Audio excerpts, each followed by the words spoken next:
Hello दोस्तों, हमारे YouTube channel पे आप लोगों का स्वागत है। मैं हूं कमलकांत और अभी हम बात करने जा रहे हैं बीपीएससी शिक्षक बहाली के संदर्भ में।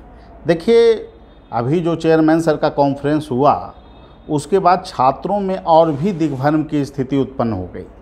चेयरमैन सर जो शब्द का यूज कर रहे हैं वो कहाँ तक संवैधानिक मापदंडों के अनुरूप है, इस पर मैं नहीं जाऊँगा कि क्या होगा भविष्य में बीएडधारी छात्रों का 1 से 5 में।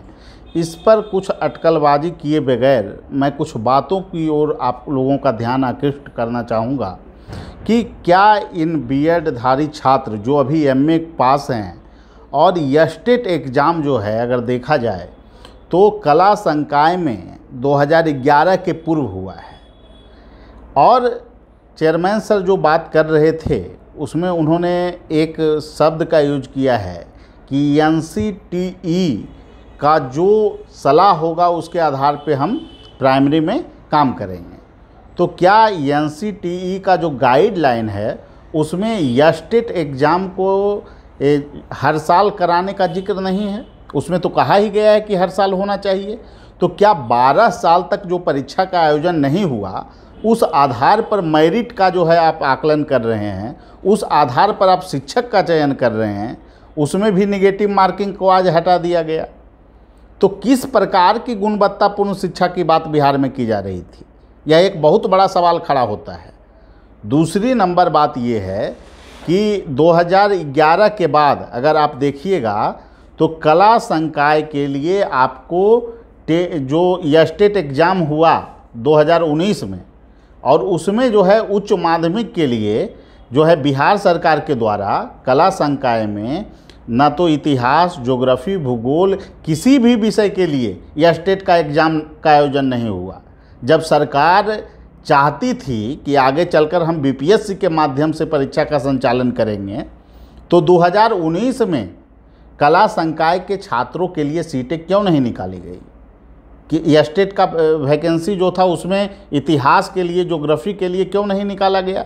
ये कितना बड़ा कंट्राडिक्शन है कि आज जो है सरकार दिखा रही है कि हमारे पास रिक्ति जो है 54,000 है और उसमें से आप दिखा रहे हैं कि इतिहास के लिए जो रिक्ति है लगभग 5700 रिक्ति है और आपके 2011 में जो पास अभ्यर्थी हैं यस्टेट वो मात्र जो है कि आपको 1700 से 2000 हैं जो संख्या हैं, वही छात्र बैठने के लिए एलिजिबल हैं। मतलब कितनी चालाकी से बिहार के छात्रों को गुमराह करने का प्रयास सरकार के द्वारा किया जा रहा है कि हम तो वैकेंसी दे रहे हैं लेकिन योग्य उम्मीदवार नहीं मिल रहे हैं। ये बहुत बड़ा सवाल, ये निशान है बिहार की शिक्षा व्यवस्था पर कि यस्टेट का आयोजन आपने नहीं कराया 11-12 साल से और उसके बाद फिर इन विषयों के छात्रों के लिए सीटें खाली रहने वाली है तो आप यस्टेट अपेयरिंग पे इनको मौका क्यों नहीं दे रहे हैं? और परीक्षा अगर 1.5 से 2 महीने बाद अगर हो जाता तो इससे कौन सा पहाड़ टूट जाता बिहार में। अगर आगे भविष्य में ये बीएडधारी छात्र जो 1 से 5 में फॉर्म भरे हैं इनके पक्ष में जो है चीज़ें नहीं होती है, अब समानता तो नहीं ही होगी। जो स्थितियां हैं, हम लोग दावे के साथ तो कोई चीज़ नहीं कर रहे हैं, लेकिन जो स्थितियां वर्तमान जो स्थिति है, सुप्रीम कोर्ट का जो निर्देश है और उसके बाद एनसीटीई के साइट पर जो चीज़ें हैं उससे तो यही आकलन किया जा रहा है कि समस्या क्रिएट होगा। तो फिर मैं ये नहीं कह रहा कि सुप्रीम कोर्ट का जो निर्णय है वो बीएड वालों के लिए प्रतिकूल है। सुप्रीम कोर्ट अगर मानती है कि डीएलएड वाले छात्र ही योग्य हैं प्राइमरी के लिए तो ये अच्छी निर्णय है, इसकी हम भी प्रशंसा करते हैं, इसमें कोई दिक्कत का सवाल नहीं है। लेकिन दिक्कत का सवाल है बिहार में शिक्षा व्यवस्था के लिए जो सरकार कहती है कि हम काम करना चाहते हैं। 2011 में यस्टेट का एग्ज़ाम हुआ कला संकाय के लिए और जो सीटें दी जा रही है अभी की वर्तमान में जो सीटें हैं जो बताई जा रही है, न तो ज्योग्राफी में उतने छात्र हैं, न तो हिस्ट्री में उतने छात्र हैं, न तो इकोनॉमिक्स में उतने छात्र हैं। मतलब इस तरह का जो है कि मायाजाल बनाया जा रहा है कि 54,000 जो सीट है आप समझ सकते हैं, उसमें मात्र आवेदन जो गिरा है वो 37,000 आवेदन गिरा है। चेयरमैन सर तथ्यात्मक जानकारी दे रहे थे, मुझे खुशी हुई कि उन्होंने जो जानकारियां दी उससे एक चीज़ स्पष्ट हुआ कि प्राइमरी के लिए सफिशिएंट स्टूडेंट हैं बिहार में मौजूद। 3,80,000 का आंकड़ा उन्होंने दिया है। हालांकि ये आंकड़े किस तरह के हैं, क्या वो सीटेट पास हैं या नहीं हैं, इसके संदर्भ में उन्होंने कोई जानकारी नहीं दी है। लेकिन मैं चेयरमैन सर से एक आग्रह करूंगा कि आप ये देखिए कि 54,000 जो सीट है उसके लिए मात्र 37,000 आवेदन गिरा है। तो उसका तकनीकी कारण क्या है, क्यों इतना कम आवेदन गिरा? और उसमें भी जो आंकड़ा है 37,000 का, उसमें भी आपको कंप्यूटर और साइंस वाले को अगर हटा दिया जाए तो मात्र आपको 6 से 7,000 आवेदन कला संकाय के लिए गिरा है। मतलब 2011 में बिहार को किस दिशा में ले जाने का प्रयास किया जा रहा है और बिहार के युवाओं के भविष्य से खेलने का प्रयास। परीक्षा अगर 1.5 से 2 महीना अगर विलंब से ही हो जाता तो इससे क्या समस्या आने वाली थी। और ये मैं इस मामले को इसलिए उठा रहा हूँ कि एक गंभीर मामला है। ये राज्य सरकार के शिक्षण व्यवस्था से जुड़ा हुआ मामला है। भविष्य में ये शिक्षक जाएंगे और ये शिक्षक उन बच्चों को पढ़ाएंगे। क्या आप गुणवत्तापूर्ण शिक्षक देना चाह रहे हैं? इस पर भी एक सवालिया निशान खड़ा होती है। और बीपीएससी के चेयरमैन सर ने जो बोला वो अलग मैटर है। ये तो बिहार के शिक्षा विभाग का मुद्दा है कि आपने स्टेट एग्ज़ाम को कराने का दायित्व तो आपका था। क्यों किस परिस्थिति में एग्ज़ाम का आयोजन नहीं हुआ 2019 में कला संकाय के छात्रों के लिए? और अगर नहीं हुआ तो आप अपेयरिंग वाले को मौका क्यों नहीं दे रहे हैं? परीक्षा में इतनी हड़बड़ी क्यों? और ये तमाम जो सवाल हैं छात्रों को लगातार परेशान कर रहे हैं। और छात्रों के मुद्दे को अगर शिक्षक नहीं रखेंगे, उनके अभिभावक नहीं रखेंगे और संवाद अगर नहीं होगा, शैक्षणिक वातावरण नहीं बनेगा, तो फिर बिहार में शिक्षा व्यवस्था में सुधार की बात करना ही बेबुनियाद है। चेयरमैन सर बोल रहे हैं कि जो लोग प्रश्न उठा रहे हैं असल में उनके संरक्षक नहीं हत्यारा हैं। ये वर्ड का प्रयोग किया गया है उनके द्वारा। क्या एक संसदीय भाषा है? सबसे पहली बात यह है कि आपके द्वारा जो स्टेटमेंट दिया जा रहा है, क्या भविष्य में आप इस बात की गारंटी लेते हैं कि बीएड धारी छात्रों को 1 से 5 में शिक्षक बनने का मौका मिलेगा? और अगर नहीं मिला मौका तो वास्तविक जो उनका जो मेरिट का गला घोटने वाला व्यक्ति होगा वो आप ही बनिएगा। इस बात को भी ध्यान में रखा जाना चाहिए। मैं आरोप नहीं लगा रहा हूँ, लेकिन जो स्थितियाँ बन गई है अभी के डेट में वो काफ़ी प्रतिकूल है।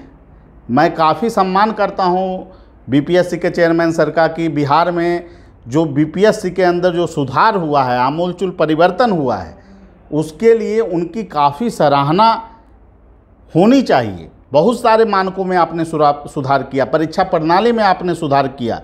लेकिन आज बिहार के युवा अगर प्रश्न उठा रहे हैं तो आपको सुनना चाहिए। उनकी बातों को पूर्ण रूपेण अगर आप इग्नोर कर रहे हैं तो निश्चित रूप से ये गलत है। और बिहार के भविष्य के युवाओं के भविष्य के साथ खेलने का प्रयास कोई संस्थान को करने का अधिकार नहीं है। और मैं आग्रह करूंगा बिहार के मुख्यमंत्री जी से, जिस तरह आपने इंटरफेयर किया था बीपीएससी जब 2 पाली में शिफ्ट में लेने की बात थी, उस तरह ही इंटरफेयर किया जाए, क्योंकि ये लाखों छात्रों के भविष्य का मुद्दा है। और इस मुद्दे पर बीएड धारी जो छात्र हैं उनके लिए जो अब 11 बरस में तो बहुत सारे ऐसे छात्र होंगे जो एमए किए होंगे, उनको स्टेट में बैठने के लिए अगर आप मौका जो है दे रहे हैं इतने वर्ष बाद, तो बिहार के शिक्षक बहाली में वो कैसे शामिल ना हो? क्यों शामिल ना हो? क्या उनका संवैधानिक अधिकार नहीं है?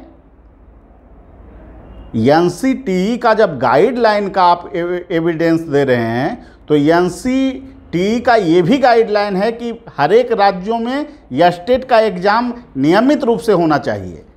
और आपके यहाँ 11 साल तक स्टेट का एग्ज़ाम नहीं हुआ है।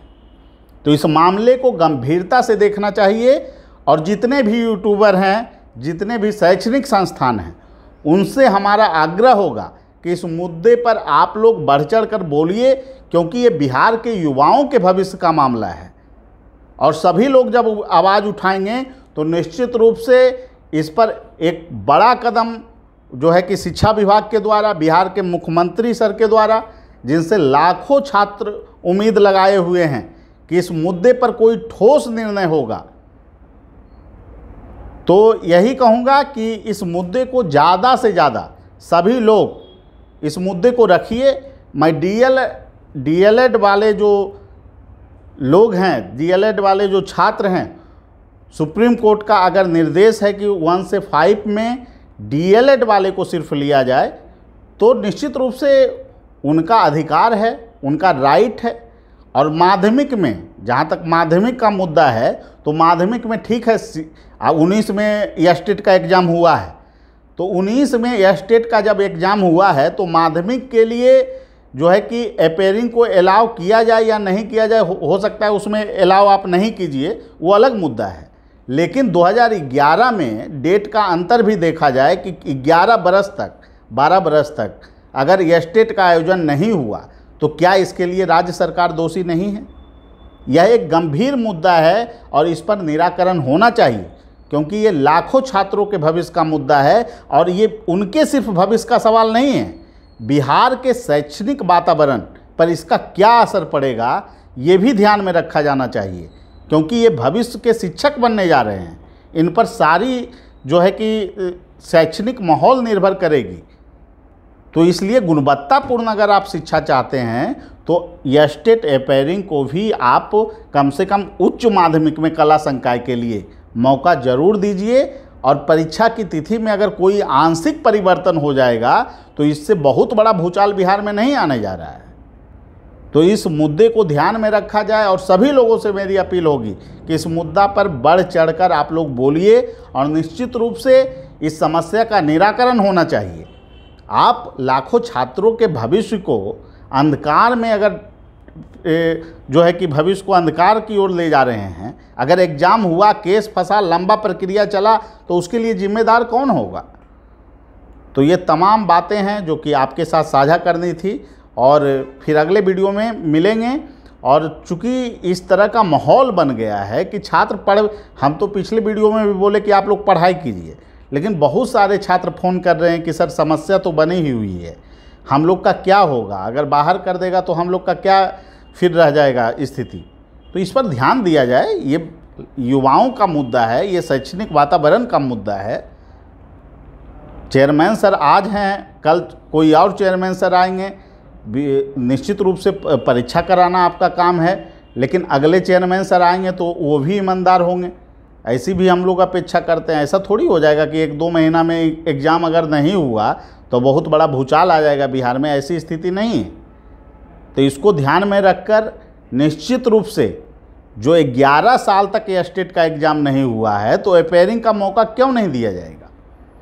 ठीक है, हम सभी लोग आप छात्रों के साथ सभी शिक्षक हैं और सभी शिक्षकों से अपील है कि इस मुद्दे पर आप लोग बोलिए। और शिक्षक अगर शिक्षा के लिए नहीं बोलेंगे तो कौन बोलेगा? ठीक है, सभी लोगों को धन्यवाद, फिर अगले वीडियो में मिलेंगे। Thank you.